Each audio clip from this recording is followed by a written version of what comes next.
partir à 62 ans, qui est l'âge légal de départ en retraite aujourd'hui en France. Il est possible de partir avant cette date dans plusieurs cas de figure, par exemple celui de la carrière longue, par exemple celui du handicap ou encore de l'invalidité.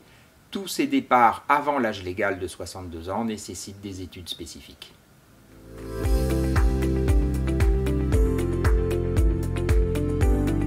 Vous pouvez partir à taux plein nécessairement si vous partez avant 62 ans.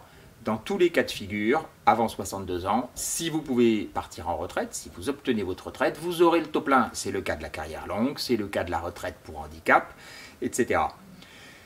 Dans le cas de la majorité des Français, qui est un départ possible à partir de 62 ans, vous aurez le taux plein si vous avez le nombre de trimestres qui permet l'obtention du taux plein.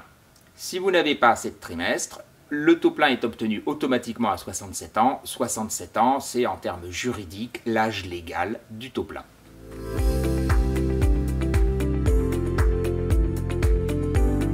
Le nombre de trimestres qu'il faut valider pour avoir le taux plein dépend en fait de l'année de naissance.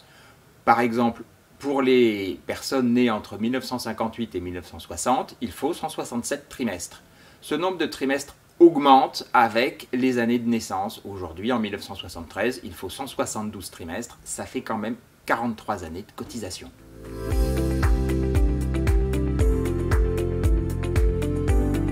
Si vous n'avez pas le bon nombre de trimestres, votre retraite subit une décote, c'est-à-dire une baisse, une minoration de la retraite.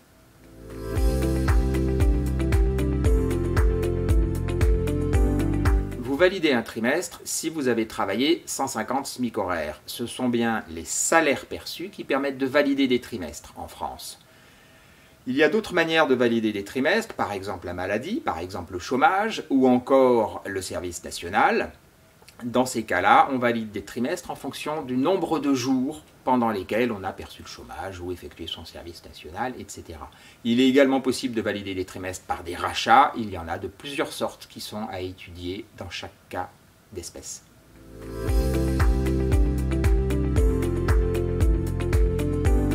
Vous pouvez voir le nombre de trimestres validés dans votre relevé de carrière. Attention, celui-ci est à vérifier et ce pour tous vos régimes, que ce soit les régimes de base ou les régimes complémentaires. Il y a en effet un nombre important d'erreurs. On estime qu'il y a à peu près des erreurs dans 8 relevés sur 10.